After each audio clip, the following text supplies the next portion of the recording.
So previously, when we wrote a general vector like this, what we're actually doing is expressing the vector psi in the basis of x and y. And I'm sure this automatically raises a really important question in your head, which is, what the heck is a basis? So here's our next definition.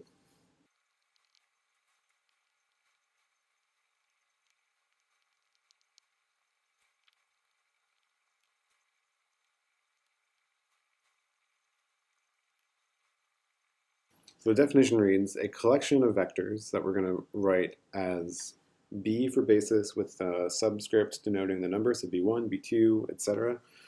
So this collection of vectors is a basis in a linear space V if, one, all of these vectors are linearly independent, and two, if they span the space V. So let's talk about what each of these things means independently. So first, what do I mean by linear space?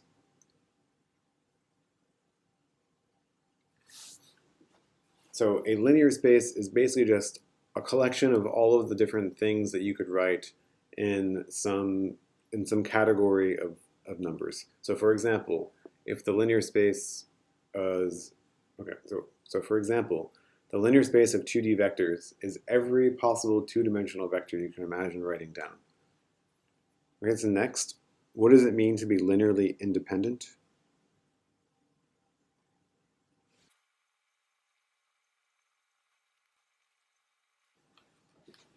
So the formal definition of linear independence says this, which is that if you take any linear combination of a set of vectors, the only way that you can get a result of the zero vector is if every single coefficient sitting in front of the vectors is zero.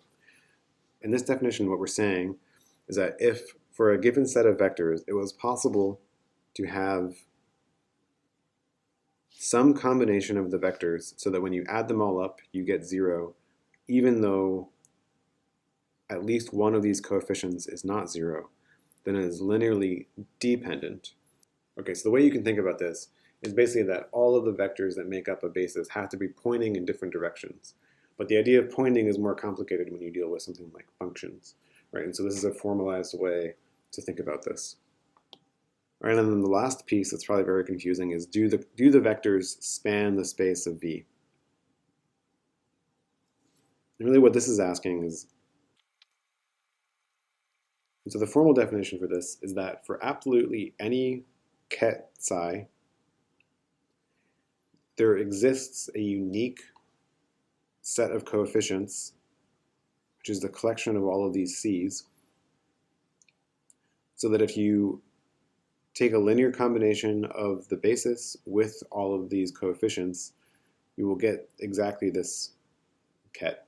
So it means that every single possible ket you can imagine must be possible to express with these collection of vectors. So sticking with our 2D vector space example,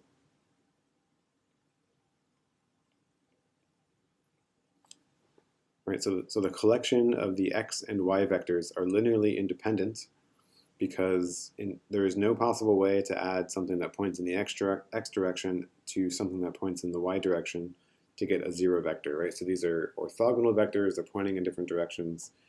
And if the sum of them is equal to zero, then the only way that's possible is if they are both individually equal to zero. And furthermore, x and y span the space because every single two-dimensional vector you could possibly imagine can be written in terms of x and y alone. As a counterexample, if you had just one of these vectors by itself,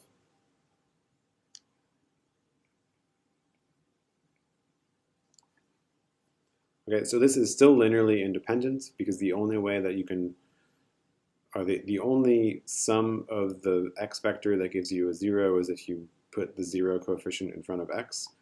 But x by itself does not span the space because, for example,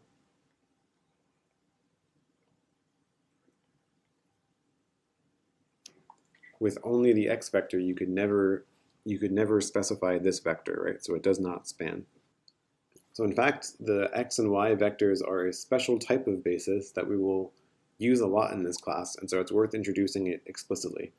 And this is referred to as an orthonormal basis,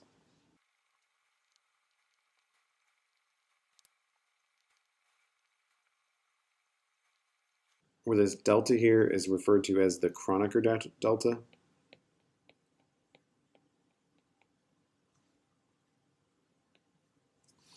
And it is either 0 or 1, depending on whether n and m are the same.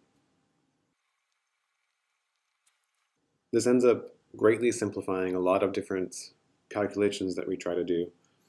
And so it's really useful to remember this property of orthonormal bases. However, as an aside, I want to mention that non-orthonormal or non-orthogonal bases are really common in the field of quantum chemistry. And so it is highly likely that you may encounter them at some point. And I'm only mentioning that because all of the normal rules, all of the normal tricks that you're going to learn here in this class when using orthonormal bases, they all go out the window as soon as you start using a non-orthogonal basis. And so if you encounter that, you need to check your tuition. You need to check your intuition starting all over again. And so basically what this means is that if in the course of your research or professional life you come across a non-orthogonal basis that you need to do something with, go back to basics. Pick up a book, whatever, just question everything you know.